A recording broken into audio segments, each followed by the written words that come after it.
Então, meus irmãos, boa noite a todos. Nós estamos, então, dando início à nossa live da quarentena. Hoje, então, vamos começar conversando sobre missões, discipulado. Eu já vou, então, aqui entrar em contato com o nosso pastor Genuan Leira para a gente começar, então, esse nosso bate-papo.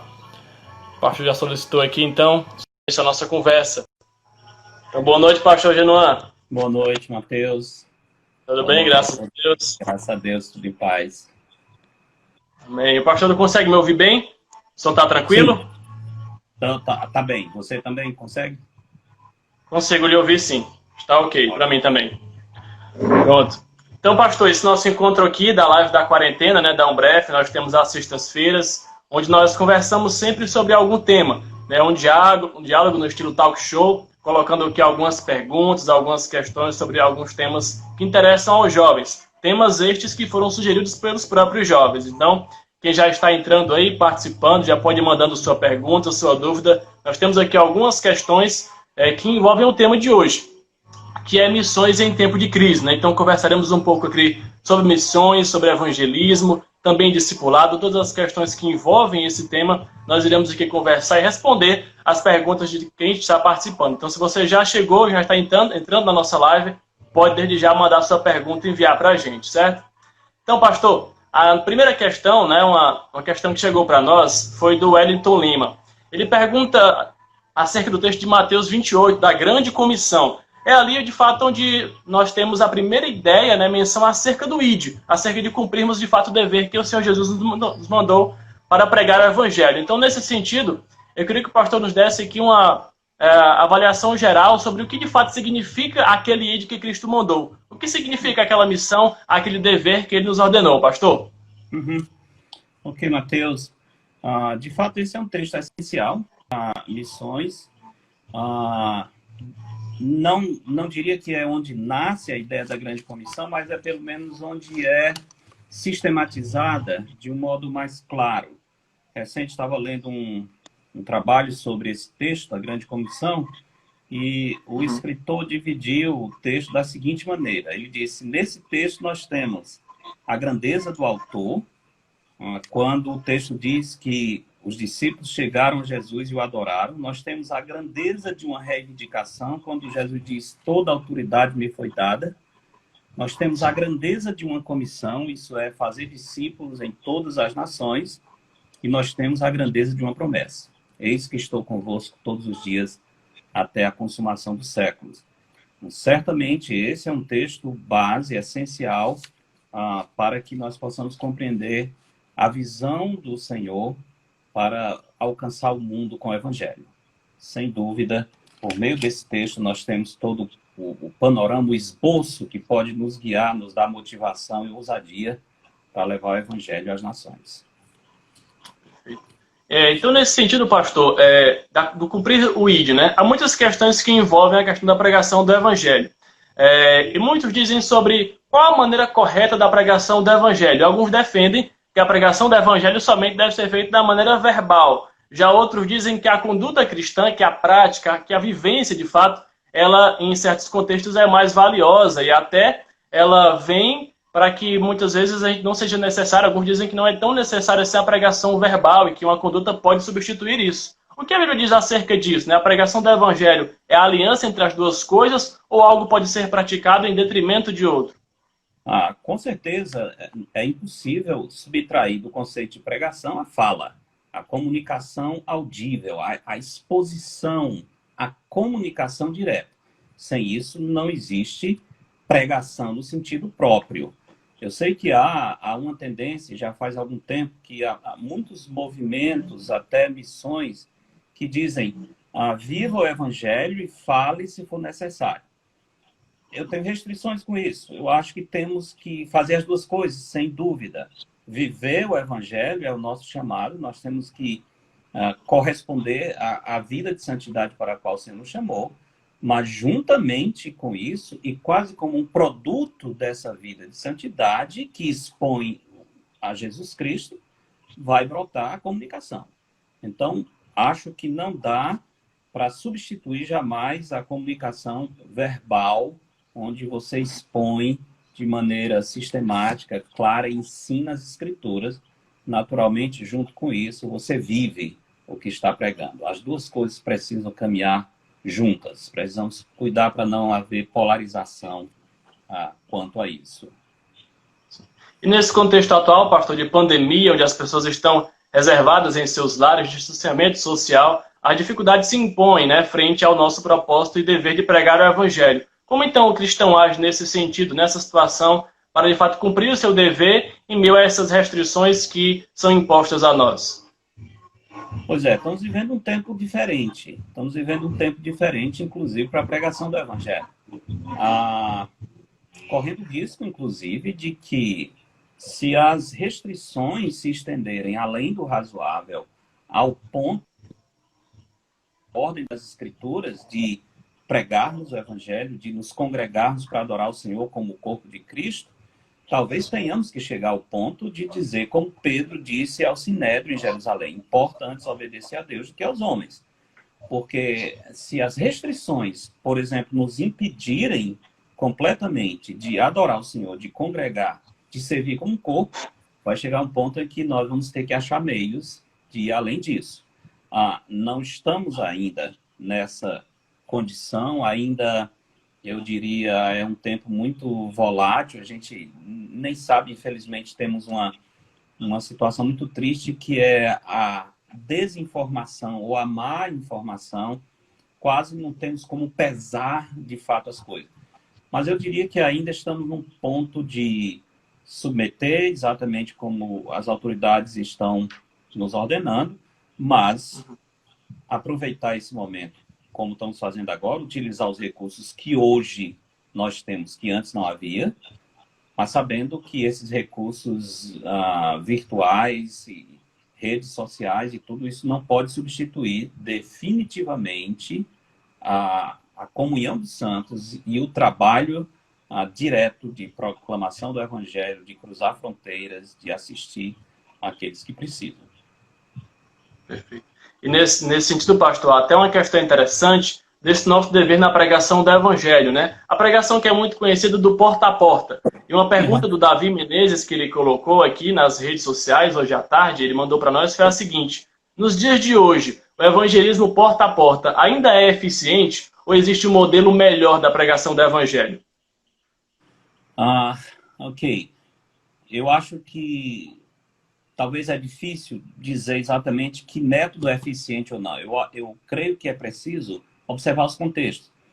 É possível que existam alguns locais ainda, países diferentes do nosso, ou num contexto não tão urbanizado como o nosso, que a pregação porta a porta ainda possa ser eficiente. Mas, evidentemente, não tem como pegar esse método e achar que ele vai ser eficiente em todos os contextos nos dias atuais, especialmente num contexto urbano. Como é que você vai conseguir abordar pessoas porta a porta, por exemplo, se estão trancados dentro de um condomínio?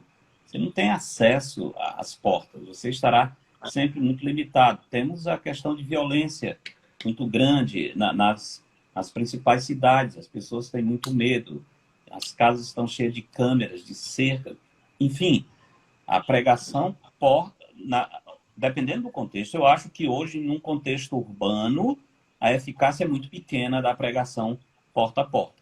Mas nós temos outros meios de alcançar as famílias e entrar dentro dos lares, como estamos fazendo agora, por exemplo. O condomínio está fechado, mas a internet está aberta. Então, devemos adaptar o método ao tempo em que nós estamos vivendo. E nos tempos de normalidade, de que maneira a igreja pode agir nesse sentido para poder fomentar o Ministério de Missões, de fato, poder cumprir o seu propósito de evangelizar? Como o senhor disse, né, o método porta a porta, em certos contextos, pode não ser o mais viável. Quais seriam outros métodos viáveis no contexto de normalidade, né, nos dias atuais? Eu acho que o método de amizade, a visão, acho que uma coisa importante que muitas vezes nós não entendemos é que o evangelismo não acontece na igreja. Na igreja é para acontecer a edificação dos santos. O evangelismo é para ser fora. Então, o modo como a igreja devia abordar isso é: todos nós somos evangelistas. No trabalho, na faculdade, onde quer que estejamos, nós somos missionários do Senhor. coração com Cristo é um missionário, cada coração sem Cristo é um campo missionário. Então, a igreja como corpo de Cristo, ela deve estar ativa, muito embora, às vezes, com restrições por causa do contexto social em que ela se encontra, mas ela deve estar sempre ativa por meio dos seus membros, que entendem a sua vocação de ser embaixadores de Cristo, levando o evangelho aonde quer que esteja. Então, essa consciência do chamado individual, não aquela ideia de que existe um grupo de profissionais chamados para pregar o evangelho e a esses têm o dever de fazer o trabalho. Não, tem que destruir essa noção. Na verdade, temos que estabelecer a ideia de que nós todos somos chamados, nós somos embaixadores de Cristo. Restabelecer esse conceito e assim a igreja estará ativa, divulgando o evangelho por meio de todos os seus membros em diferentes contextos, todo o tempo em que nós estamos em contato com pessoas sem Cristo. E nesse sentido, pastor, de fato, o método melhor para a abordagem do evangelismo, né? Alguém até falou aqui sobre a questão do evangelho pela amizade, o senhor mencionou essa questão. De fato, a construção dessa relação é um método bastante eficiente, é a melhor forma de nós conseguirmos ali construir essa relação e a partir dela introduzirmos o evangelho? Sim, certamente. É a melhor abordagem? Eu acho que a amizade, a aproximação é um método bastante eficiente para derrubar resistências e nos aproximar das pessoas que não conhecem a Cristo. Há alguns anos atrás, houve uma ênfase muito grande, muito salutar em relação a até um livro que foi bastante lido mesmo na minha época de aluno, era Amizade, a Chave para o Evangelismo. Nem sei se esse livro continua sendo publicado, mas era exatamente isso, falando da necessidade de nós nos aproximarmos das pessoas, estender a nossa amizade para pessoas descrentes e, através disso, conseguir oportunidades de pregar o Evangelho. Eu creio que a razão por que algumas décadas atrás esse método passou a ser enfatizado é por causa... porque o pêndulo anteriormente ia noutra direção. Eu sou filho de pais cristãos, eu nasci, pela graça de Deus, já congregando em uma igreja. Então, eu posso dizer por experiência própria que havia uma ênfase muito grande, e eu entendo o que acontecia nesse tempo, do distanciamento do mundo. Então, nós praticamente não tínhamos amigos que não fossem da igreja. Nós tínhamos até medo de nos aproximar de um descrente. Claro, a gente entende a sedução do mundo para os jovens e tal, mas eu acho que a ênfase era pesada demais, ao ponto de que nós não tínhamos ninguém fora do nosso círculo. E aí, vendo esse desequilíbrio, é que alguns autores começaram a enfatizar, pastores e escritores, a necessidade de nós irmos além do nosso limite e, através da amizade, através do exercício de comunidade, que é um conceito muito forte nas últimas décadas, nós podemos conseguir a oportunidade de falar de Cristo para o mundo perdido. Perfeito. Então, nessa questão, até, pastor, muitos dizem, né, muitos vão argumentar sobre uma questão que eu acho interessante, uma pergunta que eu trago aqui.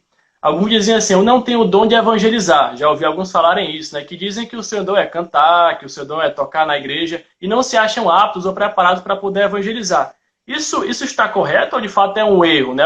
Todo cristão deve evangelizar, mas alguns dizem que o seu dom que Deus lhe deu não foi evangelizar, mas foi fazer outras coisas, servir de outro modo. Isso está correto ou é um erro grave? Bem, é sim e não. Deixa eu corrigir um pouquinho esse conceito. Eu acredito que a Bíblia ensina que há o dom de evangelista. Efésios capítulo 4, a partir do verso 11, Paulo diz, ele mesmo concedeu uns para apóstolos, outros para profetas, outros para evangelistas e outros para pastores e mestres. Veja que são categorias específicas de pessoas que têm um chamado mais definido. Então, há aqueles que têm o chamado de evangelista. Mas isso não significa que somente esses têm o dever de evangelizar. Pregar o evangelho, a grande comissão é para todos nós. Todos nós. O evangelista, ele será mais dotado por Deus. Ele terá muito mais eficiência. Ele vai conseguir aquilo que uma pessoa que não tem especificamente esse dom não consegue. O evangelista seria aquele que tem a capacidade de plantar igrejas, de chegar em um local sozinho e acha meios de falar do evangelho. É uma coisa. Agora, o extremo disso não, eu não evangelizo porque eu não tenho dom de evangelizar. Isso está errado. Isso está errado. Todos nós fomos chamados para falar de Cristo e apresentar o evangelho ao mundo, sem nenhuma dúvida.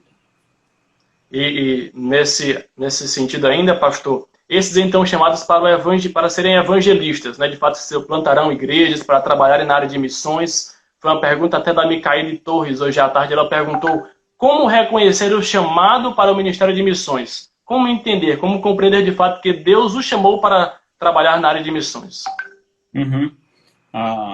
Eu acho que há algumas coisas que você pode reconhecer, como qualquer outro dom. Nós somos o corpo. O reconhecimento, a autenticação de algo no corpo de Cristo, em geral, passa pelo reconhecimento do corpo. Os dons são dados visando a um fim proveitoso, Paulo diz. Então, se eu estou considerando a possibilidade de ter o dom de ser um plantador de igreja ou de me dedicar a isso, estou tentando entender se eu sou uma pessoa hábil para ser um missionário pioneiro. Um bom teste é ver como a minha igreja me vê, como o corpo de Cristo onde eu estou inserido reconhece esses dons porque me vê atuando no corpo. Então, eu acho que esse começa por aí. Não pode tirar jamais a participação da igreja, a validação da igreja. Além disso, naturalmente, você precisa querer, você precisa aspirar. Lembra 1 Timóteo 3, Paulo disse, se alguém aspira ao episcopado, excelente obra almeja. O ministério missionário não é uma coisa que se abraça gemendo, com dores, sem querer, mas forçado, porque Deus está me levando e eu não quero ir de jeito nenhum, mas para não resistir, eu vou assim mesmo. Não é assim. A gente pode ir, inclusive, entendendo os desafios, entendendo que não será fácil, entendendo a resistência do mundo, entendendo os riscos até. Mas você está feliz, está contente, você sabe, não estou preocupado com o preço. Esse é o caminho que o Senhor me deu. Eu entendo que esse é um chamado de Deus e eu não me vejo servindo, encaixado na obra do Senhor, em outra forma que não seja esse ministério dedicado. Agora, houve uma pergunta aqui atrás, muito interessante, acho que é Eliezer. Isso. Duas coisas. Ele perguntou o que o senhor acha do dualismo que se criou de maneira que acha-se que o trabalho do missionário é mais espiritual do que o trabalho em outras áreas no que diz respeito à pregação do evangelho. Eu acho que esse é um dualismo antibíblico. A Bíblia não valida isso. Tá? Todos nós fomos chamados para servir o Senhor, mas servimos em diferentes missões. O meu campo missionário pode ser o escritório da empresa onde eu trabalho, pode ser a escola onde eu ensino, pode ser na fábrica onde eu estou servindo. Ali é o meu campo missionário. A irmã, a senhora que cuida da sua família, que zela por sua casa, que cuida dos seus filhos, ela não está fazendo um trabalho menos espiritual do que alguém que saiu do Brasil para pregar o evangelho em outro local. É o chamado de Deus, é a missão de Deus. A glória de Deus precisa ser vista em alguém cuidando de um bebê. Então, nosso chamado é glorificar o Senhor. 1 Coríntios 10, 31, quer comais, quer bebais, ou façais qualquer outra coisa, fazer tudo para a glória de Deus. Nós somos chamados para glorificar ao Senhor por meio das boas obras. O que é que são as boas obras? É tudo aquilo que nós fazemos por amor a Deus e ao próximo. Tudo aquilo que abençoa o próximo e traz glória ao Senhor. Eu posso ser um motorista e isso pode... o exercício do meu ofício como motorista pode ser exatamente a boa obra pela qual eu vou glorificar a Deus e abençoar o próximo, juntando sempre essas duas coisas.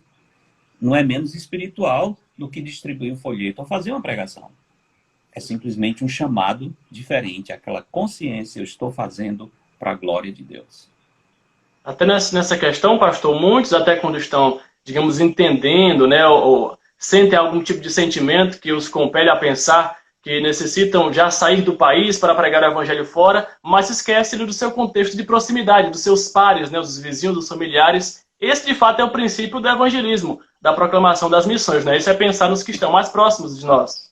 Claro, claro. Começa, assim, aonde você está. Você tem que florescer onde está plantado. Né? Se eu quero produzir frutos no outro país, como eu disse, a importância da igreja. Eu me apresento, olha, Deus está me chamando para ser um missionário. E a igreja vai dizer, sim, mas onde é que está a sua missão aqui? Né? Onde é que está a identificação disso? Onde estão os frutos dessa visão e dessa paixão missionária? Por que é só fora e não aqui? Então, evidentemente, nós temos que começar a florescer onde estamos plantados. É ali onde se entende que Deus está mexendo na nossa vida para alguma missão especial. Perfeito. Só voltando àquela questão, pastor, que o senhor falou, né, sobre que a igreja é um lugar para edificação de santos e que o evangelismo acontece fora da igreja. O Gerson, ele pergunta sobre também as questões que envolvem as pregações evangelísticas, né? Onde elas se encaixam nesse sentido? O apelo, de fato, aos irmãos, né, que estão chegando, aos novos convertidos, onde é que eles se encaixam nesse sentido? Bom, uma boa pergunta. Eu sei que isso mexe um pouco, passa por filosofia de ministério, mas eu acho que se encaixa da seguinte forma. Na igreja, reunião na igreja, não quer dizer que nós não podemos evangelizar, mas isso precisaria ser situações específicas, especiais, existem programas para isso. O que eu acho que não pode se validar biblicamente é fazer do evangelismo, ou como muitas vezes alguns dizem, domingo à noite nós temos o culto evangelístico, era sempre assim no passado que se anunciava. Domingo à noite, quando os pastores anunciavam a programação, domingo de manhã é EBD e domingo à noite o culto evangelístico. Opa, culto evangelístico, domingo à noite? Imagina só. Você vai ter, vamos dizer que uma igreja que tenha 100 pessoas, no domingo à noite você talvez vai ter 5, 6, 7 descrentes. E você tem 90 e tantos crentes. Você vai falar para 5 ou 6 e perder os outros? Não, eu acho que isso não pode ser a rotina e a agenda da igreja. A rotina e a agenda da igreja é edificar os santos. Esses santos edificados, eles vão pregar o evangelho. Isso não quer dizer que eu não posso trazer e não devo trazer um descrente, um convidado para o culto. Não. Mas normalmente, quando eu estou edificando os santos, aquele que não conhece a Cristo, ele vai receber a mensagem também. E o Espírito Santo pode usar aquilo ali para abrir aquela conversa, que despertar aquele desejo para entender o evangelho. O inverso não acontece. Se eu todo domingo estou apresentando o plano de salvação, como é que esse plano de salvação apresentado todo domingo vai afetar os 90 convertidos que estão ali? Então, não é produtivo e eu acho que não tem base nas escrituras. A igreja existe para edificação. No mundo, nós fazemos o evangelismo, em primeiro lugar. Não quer dizer que isso não possa acontecer nunca, como eu disse. Não estou falando isso. Nós temos programas especiais, conferências, campanhas, enfim, tudo isso é válido. Estou dizendo aqui, não pode ser a rotina, a agenda da igreja. É necessário, então, que a igreja, de fato, seja um local onde os irmãos, a grande maioria, sejam edificados a tornarem-se cada vez mais cristãos, mais fiéis, né? Assim cumpram o seu dever nessa abordagem individual dos irmãos. Claro, claro. O pastor não é o grande evangelista, ele é o edificador da igreja. E a igreja edificada, ela vai produzir os frutos. Perfeito. O irmão Eliezer, pastor, ele mandou uma pergunta que é a seguinte. Certa vez eu vi que o chamado é apenas um ser discípulo de Cristo, ele colocou entre aspas, e que esse chamado é realizado através de diversas atribuições, conforme as habilidades que Deus nos dá. Isso está correto? nesse sentido, são necessárias habilidades, algumas coisas que comprovem que você está pronto para pregar o evangelho? Sim, há um aspecto, sim, que nós temos habilidades, dons, talentos diferentes e que Deus ah, pode e quer usar esses talentos para a pregação do evangelho, não há dúvida. Ah, Só precisa ter cuidado, porque quando diz o meu chamado é para ser um discípulo de Cristo, se isso ficar amplo demais, eu posso utilizar esse conceito muito amplo para me eximir da responsabilidade de apresentar Cristo ao mundo, de entender o meu papel de embaixador de Cristo, tá? Então, só equilibrar para que isso não fique tão amplo que perca o chamado de Deus para evangelizar, que é um chamado para todos nós. Perfeito. É uma pergunta da Bia, pastor, ela mandou aqui, ela está acompanhando a nossa live, ela pergunta o seguinte: o que o senhor acha do evangelismo baseado somente no Jesus te ama? Quais são os riscos dessa pregação, somente desse evangelho, dessa forma? Opa, legal. Bom, hoje é sexta, então. Eu tenho feito algumas lives terça e quinta, estou estudando o livro de Esther. Curiosamente, ontem, estava terminando o capítulo 8, o final da live estava exatamente enfatizando isso, porque depois que a história muda de direção em Esther, quando os judeus deixam de ser as vítimas e ter aquela extinção sacramentada, e o rei Assuero permite que eles resistam, né, caso sejam atacados, isso vai acontecer.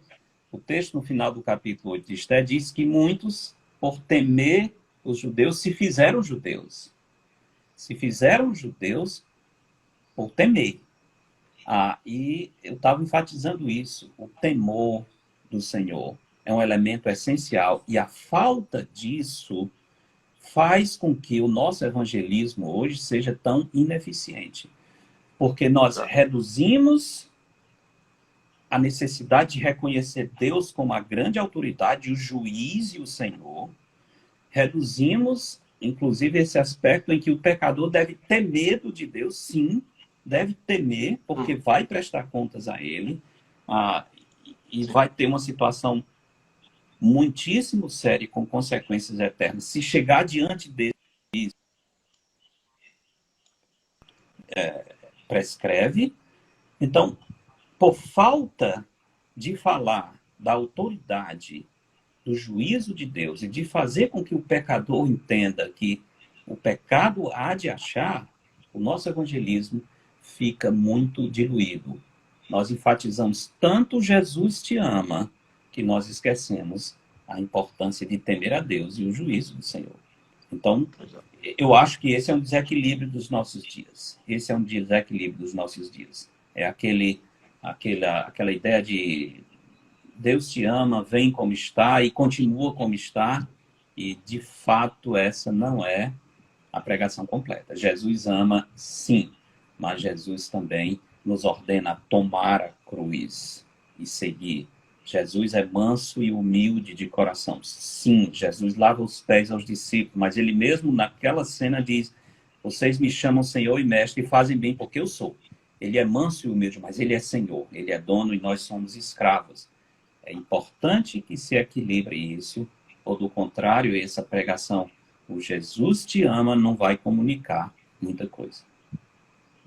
Muitas vezes isso é um erro cometido, pastor, por nós, até de maneira sem nós termos consciência, né, dessa pregação, nesse sentido. Como então nós podemos equilibrar essa pregação de fazermos com que as pessoas entendam, com que o ímpio entenda que o juízo virá caso ele não se converta, caso ele não saia daquela sua vida, né, de pecaminosidade, sem fazer, digamos assim, com que ele se assuste ou com que ele se afarte com essa pregação inicial? Como equilibrar nesse sentido? Sim, sim.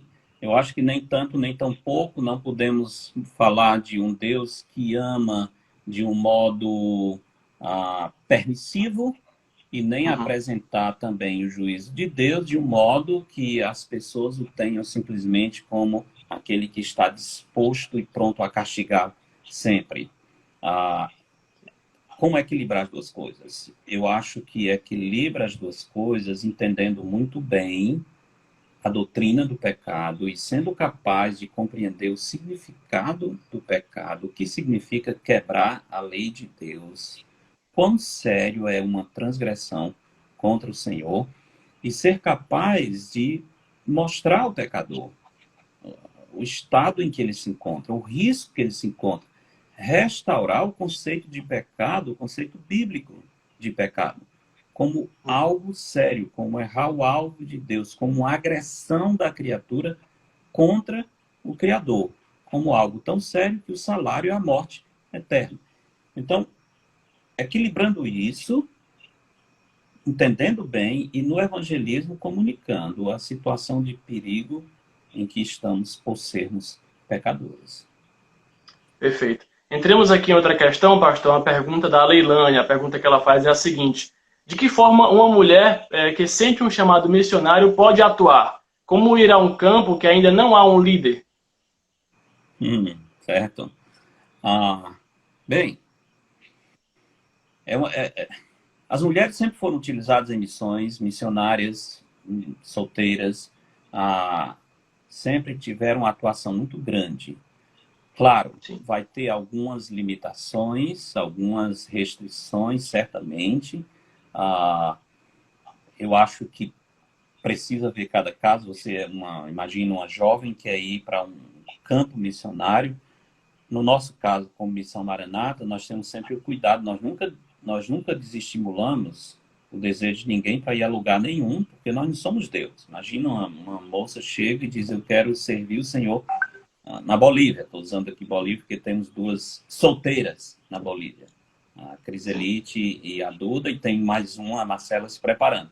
Mas eu lembro, anos atrás, quando a Cris aproximou-se de mim no Seminário Cariri, quando eu estava pregando, disse: eu tenho desejo de ir para a Bolívia, eu sou solteira, tenho orado por esse país, como é que eu faço? O que é que eu faço? Bem, da nossa parte, como eu disse, nós nunca vamos dizer: não, você não vai.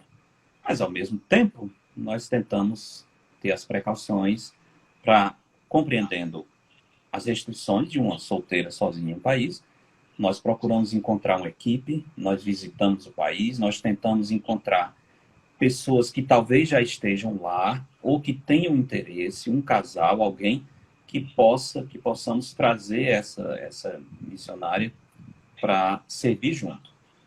Então, vamos dizer, essa é a situação ideal. Se não encontrar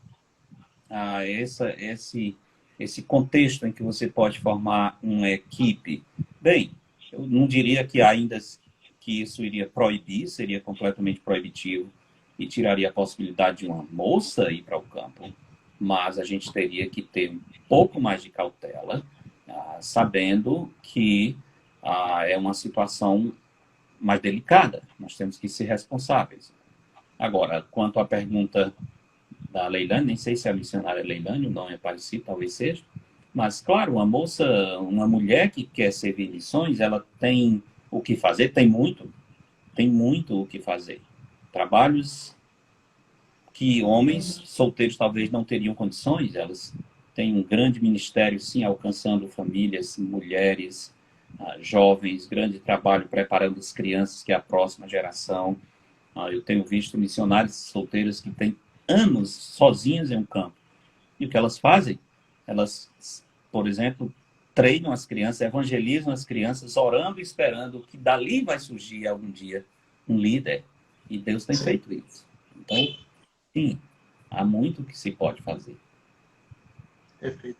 Pastor, uma dúvida também que chega aqui, voltando até essa questão da pregação do evangelho, como o senhor disse, né? Que muitas vezes é ineficiente, aquela pregação somente do Jesus te ama. E uma pergunta, o pastor Bruno que mandou, ele está acompanhando aqui. Ele pergunta o seguinte: como a teologia coach prejudica a obra missionária? Como essa teologia atual, né, de muitos pregadores famosos aí nos dias atuais, tem prejudicado e afetado a pregação verdadeira do Evangelho de Cristo? Com certeza. Hoje nós temos uma crise muito grande de pregação. Interessante o termo pregação coach, porque parece que os pregadores, eles precisam massagear o ego, eles precisam ser palestrantes motivacionais, eles precisam ter alguma forma especial de atrair as pessoas. Isso prejudica porque cria-se, pelo menos um aspecto que me vem à mente agora cria-se um modelo que nem todo mundo vai alcançar. Primeiro porque não é o modelo bíblico.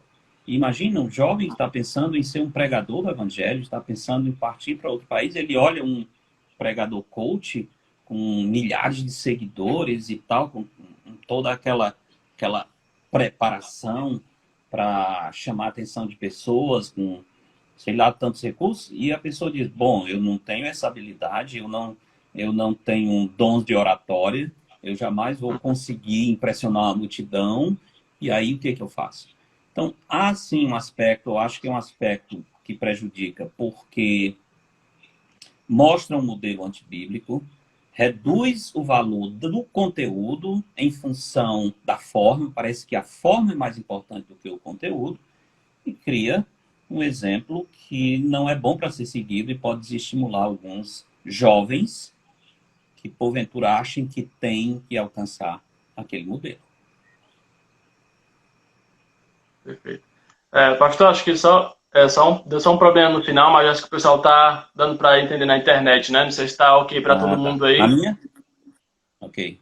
A sua tá ok, né? Então Eu tá. creio que sim. Tá ótimo, então.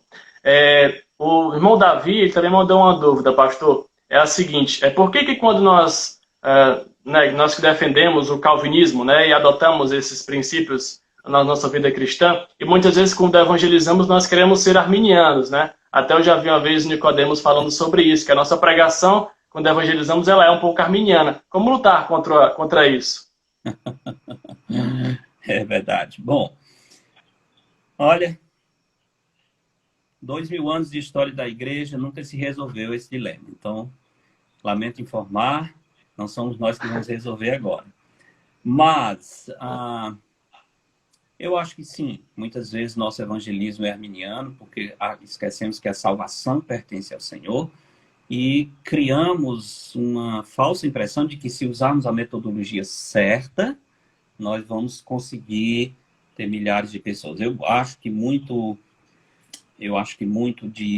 do movimento missionário evangelístico de jovens, algumas dessas missões que especificamente utilizam os jovens para alcançar o mundo, e eles têm feito muito, muito. Eu tenho viajado em vários países e me admiro como algumas dessas missões têm chegado nos confins da terra, mas, sem dúvida, parece que a metodologia é a chave para a salvação. Então, eles se especializam em metodologias, em apresentações e tal, e se fizerem aquilo, então eles têm o segredo para salvar pessoas.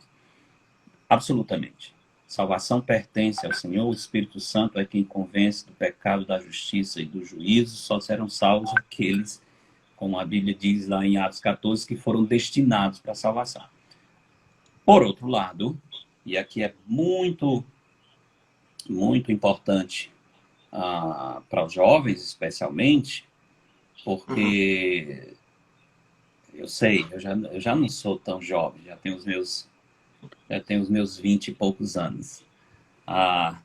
Embora não pareça. Mas, eu lembro, por exemplo, chegando ao seminário, naquele fervor e encantado com a teologia, e a gente acha que vai resolver todos os problemas, e quando começa a descobrir certas coisas, fica tão empolgado que abraça aquilo como se não houvesse mais nada. Isso eu acho que acontece, sim, com a soberania de Deus, o entendimento das doutrinas da graça é uma coisa fantástica e bíblica, mas a tendência também é ir tão longe com isso que, por exemplo, alguns podem dizer, você nunca deve perguntar a um pecador se ele quer tomar uma decisão por Cristo. Você não deve jamais fazer apelo. Não acho que devemos ir nessa direção, não. Porque eu creio que Jesus fez apelo. Jesus diz, vinde a mim, os que estáis cansados e sobrecarregados. Jesus chama, Jesus, sim, certamente, ele diz, só venha aqueles que o Pai me deu, mas ele apela, sim, ele apresenta o Evangelho e ele depois pergunta e coloca para as pessoas a possibilidade. Então, acho que precisamos, sim, sempre ter um pouco de cuidado e não cair nesse extremo de dizer, para não ser arminiano, eu nunca vou fazer um apelo, eu nunca vou perguntar diretamente se um pecador quer aceitar Cristo. Não, eu acho que nós devemos sim argumentar. Paulo diz, como embaixador de Cristo, eu persuado para que se reconciliem com Deus. Então, há um aspecto em que nós devemos persuadir, sim, e mesmo apelar ao pecador. Perfeito. Está uma dúvida muito interessante aqui, uma pergunta, né, que traz para a nossa discussão, da Bia. Novamente, ela faz uma pergunta acerca do evento Descende. Não sei se o senhor conhece esse evento, né, ficou muito conhecido, que é um Qual movimento evangelístico. O evento Descende. O evento que é organizado, ele é organizado por um movimento chamado Dunamis, né, que é a Onda, e eles fazem um movimento missionário, um culto evangelístico em estádios, né, com milhares de pessoas. Então, ela pergunta de fato acerca desse movimento, o que é que o senhor acha, né? Eu acho que nos traz aqui um pouco dessa questão de se esses grandes eventos, com milhares de pessoas, com shows evangelísticos, né, se podemos usar essa expressão, show evangelístico, se isso de fato é eficaz, se isso produz frutos, produz transformação na vida das pessoas, ou se muitas vezes isso se torna muito superficial, se a mensagem de Cristo ela se dissipa em meio a esse show. O que é que o senhor pensa sobre essa questão? Eu acho que é trabalho e investimento demais para produtividade menos. Você enche um estádio, você faz uma grande campanha, você sai depois com a lista de que tiveram 300 convertidos. Eu já vi isso acontecer muito. Eu sou réu, confesso, até já promovi eventos assim quando era pastor anos atrás, mas a minha conclusão sempre foi muito trabalho para pouco resultado. Você pode ter, inclusive, uma lista numérica. Eu sei, talvez esse movimento que você está falando aconteceu, acho que no Rio de Janeiro, há uns meses atrás. Foi isso. Acho que foi em São Paulo, na verdade. Ou São Paulo, Foram três estádios, né? Foram três estádios, se eu não me estiver enganado. Perfeito. E foi um desses onde se anunciou que Bolsonaro tinha aceitado a Cristo, não foi? Presidente do Brasil aceitou a Cristo e tal. Eu tive nos Estados Unidos recente, algumas pessoas empolgadas e tal. Poxa, eu vi que o presidente do Brasil é um cristão e tal. Bem, vamos com calma, vamos com calma. Para mim, eu acho que houve aí um anúncio de empolgação grande demais. Não vejo que houve nenhuma mudança significativa. Claro, ele tem uma simpatia pelo Evangelho. A esposa me parece que é convertida. Ele tem uma relação com pastores e tal. Mas eu tenho as minhas reservas com essa de que Bolsonaro agora aceitou a Cristo nesse grande evento. Anunciaram na mídia e tal.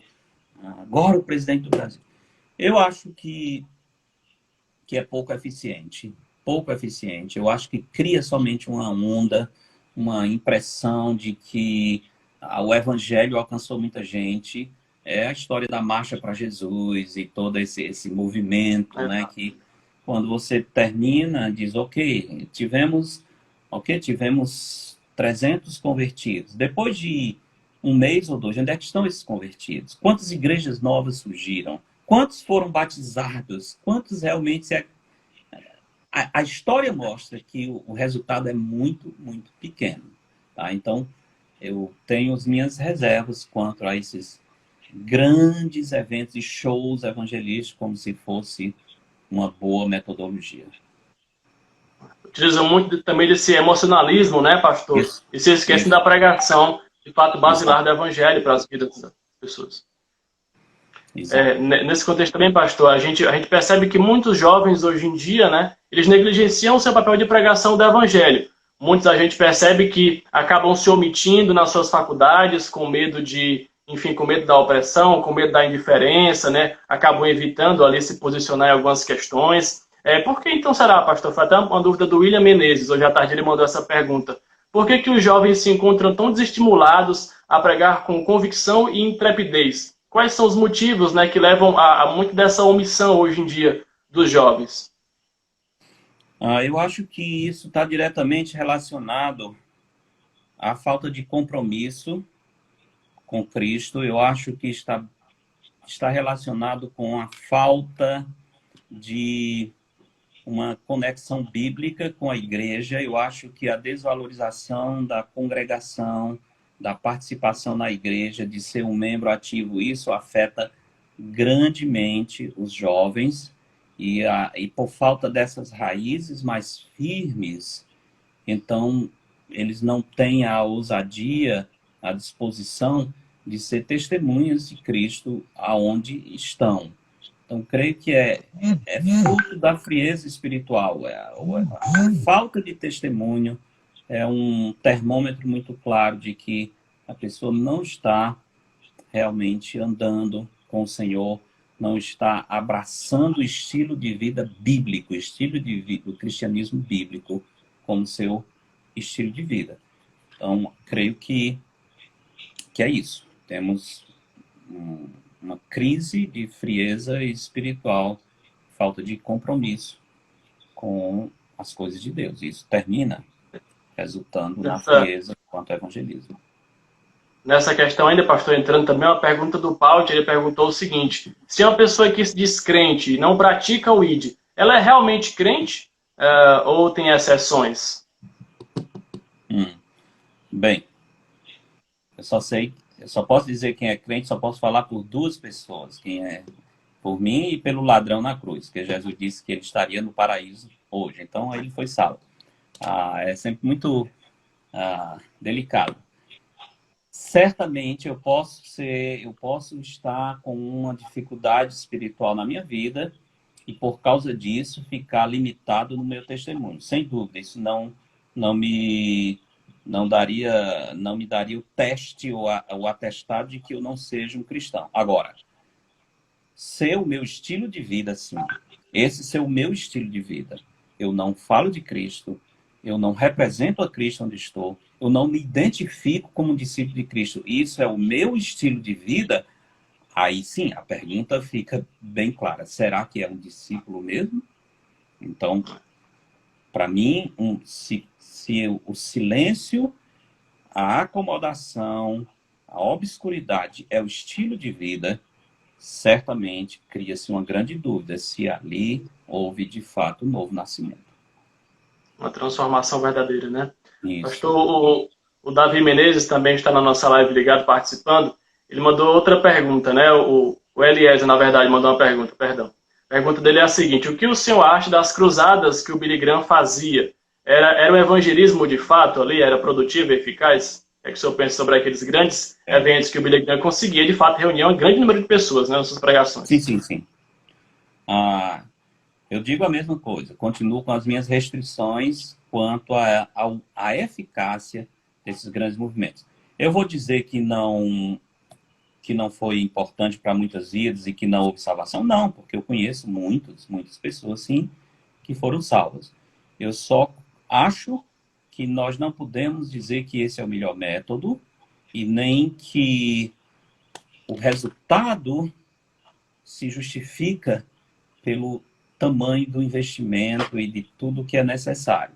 Não vou descredibilizar o que Billy Graham fez, ele fez isso, mas se você ler um pouco sobre a vida do próprio Billy Graham e sobre vamos dizer assim, as concessões que ele precisava fazer a fim de ter o impacto que ele gostaria de ter, você vai começar a pensar, opa, acho que o Billy Graham começou a entrar por um caminho que não era bom.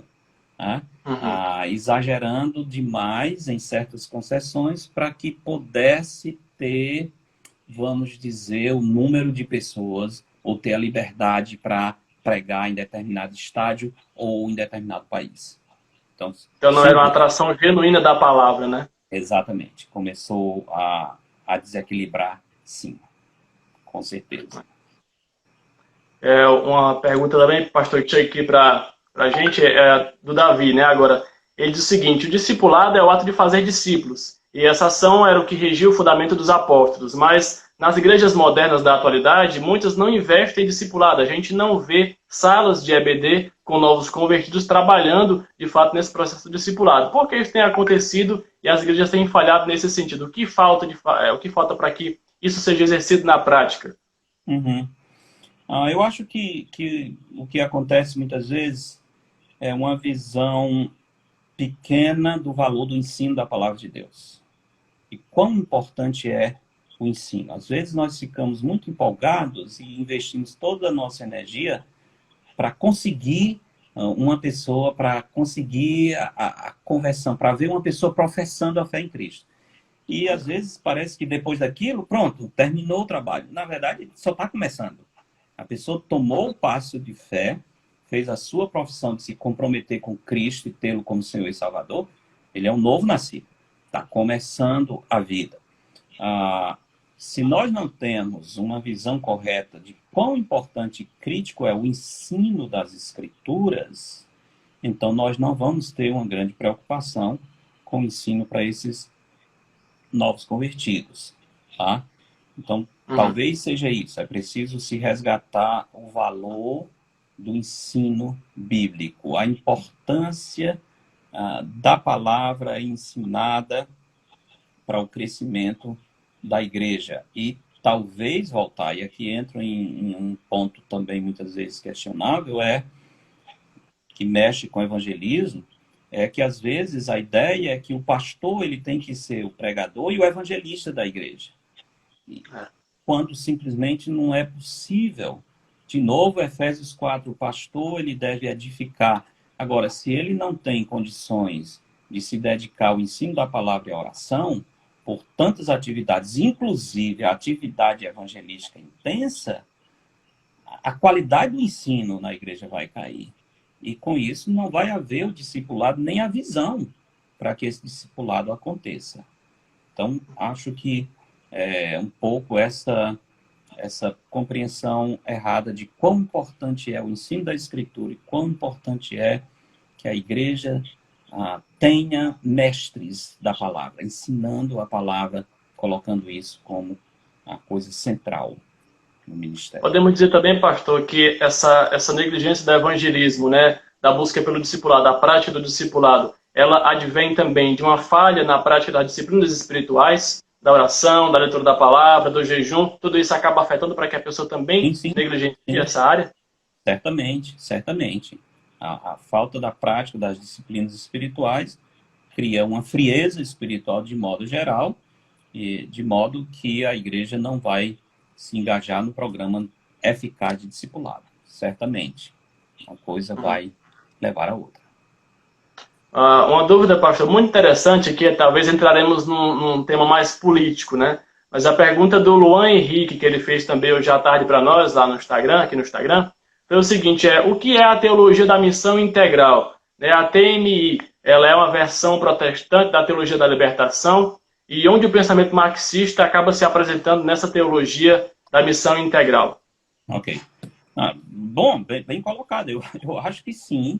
Eu acho que é uma visão protestante, sim, do marxismo. Eu acho que traz uma herança das antigas comunidades eclesiais de base, que era o grande movimento marxista dentro da Igreja Católica, que causou um tremendo impacto no catolicismo da América Latina. Até hoje é muito forte por causa da presença forte do marxismo na América Latina. Então, sim, a missão integral, ela chega muito, muito perto disso, desequilibra as coisas e quase que substitui a importância do ensino da palavra pelas ações sociais.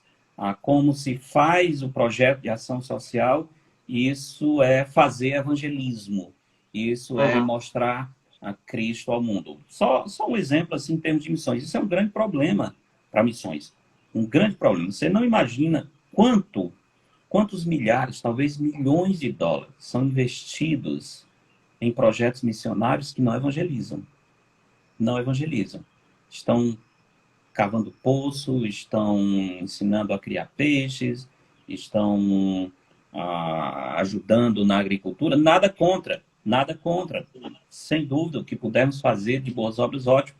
Mas é trocar isso, achar que para fazer a missão integral, eu tenho que dar ênfase nisso, no aspecto social, e esquecer a coisa principal, que é a pregação do Evangelho, a prioridade da palavra.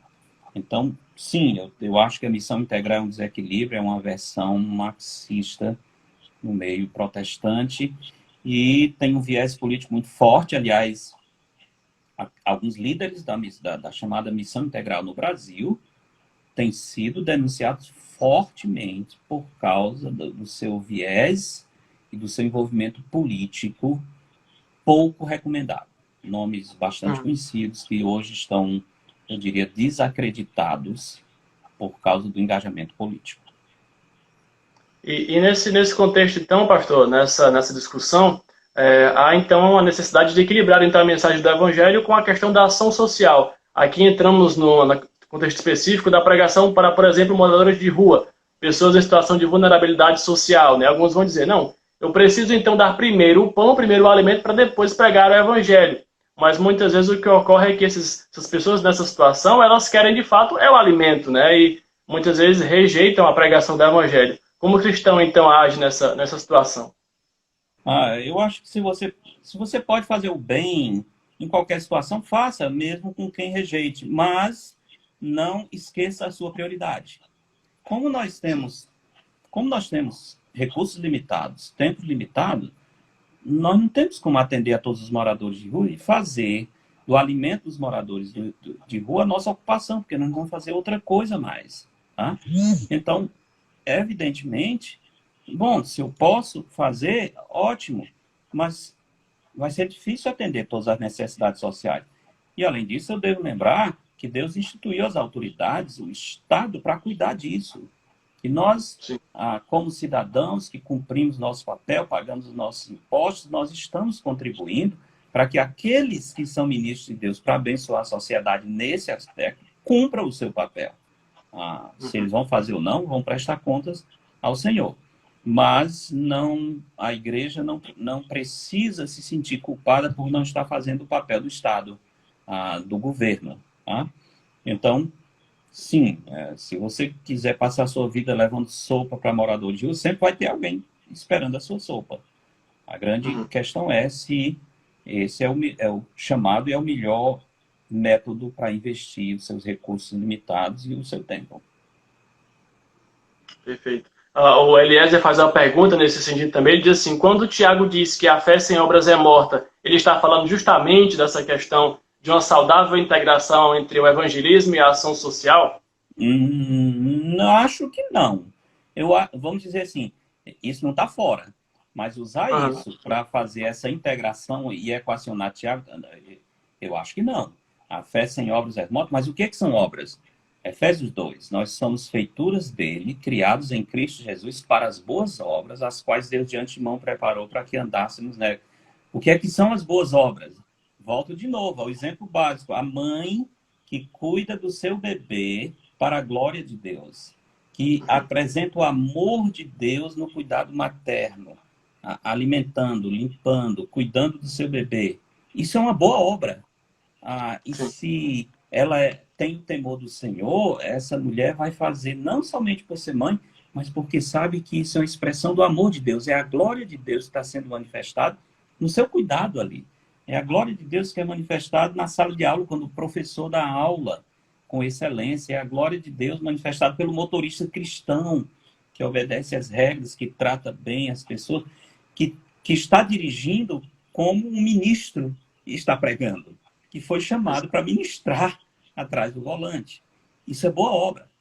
E essas boas obras, ação social é boa obra, é uma delas, mas não, acho que Tiago não está equacionando. Boas obras é tudo aquilo que vem de um coração transformado, é o fruto do Espírito, Gálatas capítulo 5, 22, amor, alegria, paz, longanimidade, benignidade, bondade, fidelidade, mansidão, domínio. Tudo que vem a partir daí cai dentro das boas obras que Tiago menciona. Pastor, é porque a nossa tem um limite de 1 hora a primeira live, certo? Ela vai encerrar agora, a gente vai então entrar novamente, certo? Vai encerrar, aguardando o pastor entrar, então quem tiver mais alguma pergunta pode ir mandando. Então, ótimo, pastor, voltamos. Queria então trazer outra questão, pastor, sobre o seguinte. Paulo, ele aconselha os jovens, né, a não casarem porque isso pode acabar fazendo com que eles, afetando, né, a pregação do evangelho, o trabalho na obra do Senhor. que o senhor recomenda aconselhar os jovens nos dias de hoje, né, a pensarem sobre essa questão? Porque, de fato, é um compromisso, um matrimônio, né, acaba, sem dúvidas, afetando, de fato, o nosso dever para com o Evangelho de Cristo. Eu recomendo que casem, porque é terrível o homem viver só. Não é bom que o homem esteja só. Já está, o Senhor disse lá no Éden. A questão é a seguinte, Mateus, precisa ter cuidado com isso, sem dúvida. Jesus disse, há eunucos pelo reino de Deus. Há aqueles que se fizeram, há aqueles que os homens fizeram e há aqueles que decidiram, por causa do reino de Deus, levar uma vida de celibato. Pode ser? Pode. Agora, Jesus diz, nem todos estão aptos para isso. Essa não é a norma, tá? Eu posso, sim, ter o chamado para servir o Senhor sozinho, porque eu quero dedicar toda a minha energia, toda a minha força para o ministério. Muito bem. O que eu não posso é dizer que esse é o modelo para que eu tenha uma vida consagrada, como a teologia católica, né? O celibato seria, se você quer ser uma pessoa consagrada a Deus, então o celibato é um requisito, como se houvesse algo de indigno e impuro no casamento, no matrimônio. É exatamente o contrário. O casamento é digno de honra entre todos. Então, sim, é possível. Agora, claro, alguns vão pensar de Paulo, falando em 1 Coríntios, dizendo que seria bom que não casasse, porque o marido cuida das coisas da esposa, a mulher casada cuida das coisas do marido e tal. O solteiro se dedica à obra de Deus integralmente. Mas lembra, Paulo diz, por causa da situação presente. Paulo estava vivendo um momento de perseguição. Possivelmente, ele tinha perdido a sua esposa quando tomou a decisão por Cristo. É muito provável que ele foi casado e foi abandonado depois que conheceu o Senhor. E aí, era um tempo muito difícil que Paulo diz, olha, seria melhor ficar como eu. Mas não que essa seja a norma para alguém que quer consagrar sua vida ao Senhor, como se eu casar, eu já não terei condições de ter a vida santificada para Deus. Não necessariamente. Pastor, nesse contexto atual, né, da era pós-moderna, onde o relativismo, o antropocentrismo, o humanismo perdura bastante, de que modo isso também tem afetado a igreja, nos fazendo muitas vezes pensarmos em nós mesmos e esquecermos dos ímpios, dos perdidos, daquelas pessoas que necessitam de fato da nossa pregação do Evangelho para que possam alcançar a salvação, sabendo que isso, claro, vem do Senhor, mas de olharmos para Ele com um olhar de amor. Isso tem faltado realmente nas igrejas para os cristãos olharem os ímpios com mais amor. Muitas vezes pensamos somente em nós. Sim, certamente. Acho que nós caímos no grande erro, de novo, de não entender ou não, com a nossa vida prática, parece que nós não acreditamos na seriedade da perdição eterna. Estamos tão absorvidos conosco mesmo, com os valores humanos da sociedade, tão preocupados com a nossa performance, nossa carreira, nossas conquistas, esquecendo que nós caminhamos para a eternidade e ao nosso lado pessoas caminham perdidas para a eternidade sem Deus. Não precisamos tirar os olhos de nós mesmos e ter compaixão do mundo perdido, sem dúvida. Há uma falta, como o senhor até mencionou anteriormente, há algum tempo atrás, que há uma falta de compreensão do temor de Deus, de fato temer a derramar da ira do Senhor sobre aqueles que estarão perdidos, não é isso? Há essa ausência. Isso. Uma pergunta também que chega aqui, pastor, sobre essa questão é acerca novamente do calvinismo, né, do arminianismo. O princípio da predestinação, ele não anula a necessidade de missões, porque se pregar o evangelho, que todos já estão com seus destinos traçados, né? Acho que é uma pergunta bem comum, até quando envolve essa questão. Legal. A resposta é fácil. A pergunta é difícil, mas a resposta é fácil. Por que pregar? Porque o Senhor mandou. Ele disse, ide por todo mundo pregar o evangelho. Simplesmente. Mas se o Senhor já escolheu os seus, por que ele mandou pregar? Eu não tenho que responder isso, hein? É ele que vai responder. Eu sou o servo, eu tenho que obedecer ao Senhor. Lembrando que o Senhor escolheu aqueles que serão salvos, mas ele escolheu o método pelo qual essas pessoas chegarão. E o método que o Senhor escolheu foi pela pregação do evangelho. Então, eu não tenho, se há uma incoerência, uma dificuldade de equacionar as duas coisas, bom, eu tenho que chegar ao ponto de dizer, olha, realmente, aparentemente, parece que as duas coisas não batem, mas quem sou eu para questionar a ordem do Senhor? Ele disse para pregar o Evangelho. Ele escolheu esse método para trazer a si os eleitos. Então, eu não tenho opção, eu só tenho que obedecer ao que o Senhor mandou. Perfeito. Na pregação do Evangelho, pastor, então, em nossas vidas, muitos, então, se acham, como eu falei anteriormente, né, muitos se acham incapazes. Qual seria, digamos, o mínimo de compreensão sobre a palavra do Senhor necessária para que pudéssemos pregar o Evangelho? Muitas pessoas, elas não evangelizam por dizer que não sabem o bastante, né, não sabem responder a algumas questões, têm medo de serem indagados por algum ateu, por algum agnóstico sobre questões mais específicas, e então acabarem que vão ficar calados, né, quanto a isso. Então, tem um nível mínimo de conhecimento para que a pessoa possa pregar o Evangelho ou não? Olha, eu diria, Mateus, que o nível mínimo de conhecimento é você ser um salvo. Se você foi alcançado por Cristo, você sabe quem você era. Você sabe o que foi que lhe alcançou, o que significou a mensagem que você ouviu. Você sabe a mudança que aconteceu na sua vida. Você agora tem um destino diferente. Então, você basta ter um testemunho de salvação. E você não precisa ter um nível de compreensão teológica, conhecer isso e aquilo, e nem temer a argumentação dos sábios desse mundo. Bom, Deus não nos chamou para debater, mas para compartilhar aquilo que Ele fez conosco. Se nós pudermos, sim, responder algumas perguntas, ótimo. Mas se não, ok. 1 Coríntios 15. Cristo morreu, foi sepultado, segundo as Escrituras, ressuscitou. É isso, o Evangelho é isso. Deus enviou seu Filho e Ele é o único caminho. Eu era perdido, sei onde eu estava, eu sei o que o Senhor fez, e assim a gente compartilha. Tá? Então, claro, quanto mais puder conhecer, melhor.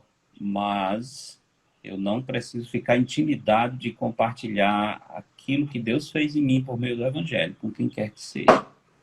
Alguns vão usar, pastor, o versículo de 1 Pedro 3:15, né, que é usado aí na questão da apologética, a defesa do Evangelho estar pronto para responder a qualquer questão. Nesse sentido, muitos vão argumentar que, de fato, então é necessário esse conhecimento maior, talvez, né, para poder responder às questões que sejam indagadas. Bom, depende. Você vai estar sempre falando com pessoas que estão trazendo essas questões. O mundo está cheio de gente simples, que não tem questões filosóficas nenhuma e que não vão fazer perguntas difíceis. Pessoas que, na verdade, na sua simplicidade, eles serão alcançados pelo Evangelho simples. Claro, existe um nível de alguns, sim, que são sofisticados, que são instruídos e tal, e que é bom e merecem ter respostas. É bom que a gente possa abordá-los com respostas também. Mas, se pensarmos somente nisso, nós estamos particularizando apenas um público, como se todo mundo, todo o evangelho tivesse que ter uma abordagem profundamente apologética. E não é o caso. Não é o caso. Mesmo quando você se especializa em defesa da fé, lembre-se que você nunca vai se especializar para defender todas as questões que o mundo tem. Os homens são inventores de males. Romanos 1 diz isso. Então, eles estão inventando todo o tempo, todo tipo de coisa. E nós não vamos ter condições de rastrear tudo. Né? Então, sim, é bom dar razão da esperança que é em nós, mas não ficar intimidados se nós não temos todas as respostas. Algumas dúvidas também que chegam aqui, pastor, daqui a pouco a gente está chegando ao nosso fim. Pergunta do Gerson, ele diz o seguinte: pastor, uma suposição. Imaginemos que em meio a esse caos que estamos vivendo, né, da pandemia, cheguemos a uma situação extrema de ter que escolher entre ajudar um missionário a um irmão necessitado da igreja. Né, entre os dois, o missionário e o irmão necessitado. Qual a melhor decisão a se tomar? Aí eu não sei não, viu? Não coloque o missionário como se não fosse exatamente um irmão, tá? Exato. Não faça isso, embora não seja um membro, vamos dizer, da sua igreja, mas sem dúvida é um irmão em Cristo que precisa. não sei, é orar ao Senhor, cada caso é um caso, é ver as necessidades, mas é difícil dizer faça isso ou faça aquilo. Eu diria que veja a situação, veja os recursos que você tem, faça o que pode. Faça o que pode. Deus não vai cobrar de nós o que nós não podemos. Para mim, eu acho inesquecível que o Senhor diz para a situação da mulher que vem ungir o Senhor, lá em Marcos 14, quando ela derrama aquele bálsamo caríssimo, e os discípulos, especialmente Judas, que era que tinha a bolsa, disse, ora, mas isso, como é que faz um desperdício? Isso podia ter sido vendido por tanto e dado aos pobres. Jesus diz, olha, não molestem essa mulher. Ela fez o que pôde. Então, essa expressão é fantástica. Faça o que pôde. Deus sabe as nossas limitações. Faça o que está ao seu alcance e esteja pronto a repartir com um, com dois, o que for. Mas use o discernimento e faça o que está ao seu alcance. Giovanni pergunta, pastor, se a melhor forma de se aprender a evangelizar é na prática. Eu acho que indo pregar o evangelho. Sem dúvida, eu acho que sim. A melhor forma de você evangelizar é pregando o evangelho, porque nem todos nós teremos a mesma facilidade. Como eu mostrei em Efésios capítulo 4, existem os evangelistas. Esses sim, você fica admirado como eles têm a habilidade, como eles conseguem assim, fazer um link rápido e de repente você diz, como é que essa pessoa conseguiu entrar no evangelho de uma maneira tão suave? Deus dá essa condição para alguns que têm esse dom especial. Para os outros, eles terão que ir testando, ir fazendo, ir aprendendo, ir pensando, acertando, errando. Mas, sem dúvida, a prática vai ser a melhor escola para aprimorarmos o nosso evangelismo. Chegando então aqui, pastor, quase ao fim da nossa conversa, né? Que dicas então o senhor daria, de maneira mais específica, assim, mais objetiva, para a pessoa então abordar alguém no evangelismo, né? Qual a melhor maneira de chegar, de abordar, de falar? Quais são as dicas que o senhor dá então? Bem, eu acho que, primeiro, conheça o conteúdo do evangelho, por básico que seja, 1 Coríntios 15, guarde aquele espaço. Aparentemente, eu sei como jovem e como aluno que fui na universidade e tal, que às vezes a gente olha aquele conteúdo do evangelho e diz assim, mas é muito simples, é só isso mesmo, então, isso não vai funcionar não, a gente tem que ser mais sagaz, a gente tem que ser mais esperto. Olha, eu já caí nesse erro, não leva a lugar nenhum. O evangelho é simples mesmo, é aquilo, Deus enviou seu Filho, o Verbo se fez carne, o salário do pecado é a morte, ele pagou o preço, foi sepultado, ressuscitou.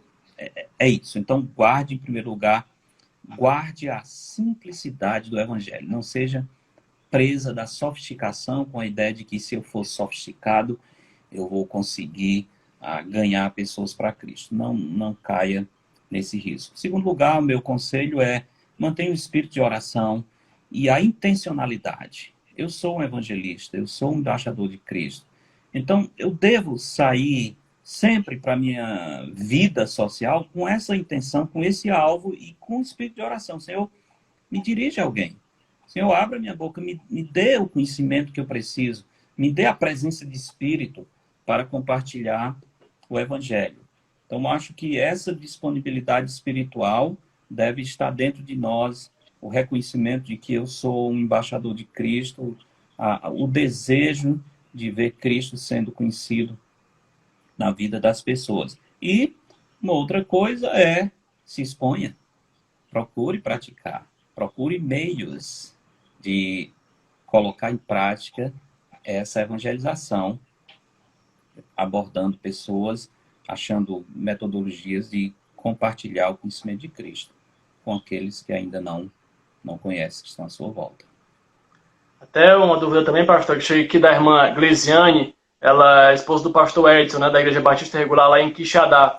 A pergunta é a seguinte: fomos missionários e sempre que havia uma crise na igreja, o primeiro a ser cortado era a oferta missionária.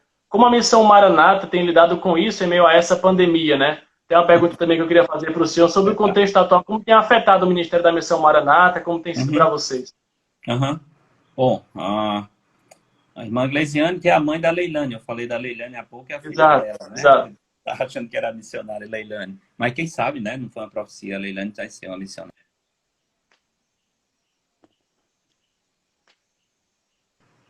Voltando. Como a crise... A irmã tem absoluta razão. Vocês têm uma noção, hoje nós já temos recebido comunicação de várias igrejas avisando que não terão como contribuir para os missionários. E eu entendo. Realmente é uma situação em que não é que não querem, é que alguns não podem mesmo. Imagina o número de irmãos que são profissionais liberais, que estão parados, não estão ganhando. Então, óbvio, as entradas na igreja vai diminuir, sem dúvida, as ofertas e tal. O que realmente é triste, e a irmã tem razão, é que muitas vezes, quando pensa em cortar o orçamento da igreja, a primeira coisa que se corta é a oferta missionária. E agora eu estou me pelando de medo, porque eu também sou missionário. Então, imagina se essa filosofia perdurar, eu vou ser cortado de muitas igrejas. Mas, infelizmente, isso é um fato. Os missionários, a oferta missionária, geralmente é como se fosse um excesso, um luxo. Então, a igreja entrou numa crise, vamos cortar o missionário. Como é que vai ficar o obreiro que está no campo? No outro país até. É difícil. Como é que a Missão Maranata tem lidado com isso? Bem, nós temos lidado da seguinte forma. Nós temos reunido, temos comunicado entre nós no conselho da missão e com os missionários. Essa semana saiu uma circular para os missionários, dando algumas orientações para eles, né? Primeiro, que eles entrem em contato rapidamente com seus mantenedores para saber se alguns deles já decidiram que não tem condição, já reconheceram que não tem condição de contribuir. Porque pior do que não contribuir é o missionário não saber, não ser informado. Se pelo menos eu sei, eu posso me precaver de antemão, achar outro meio.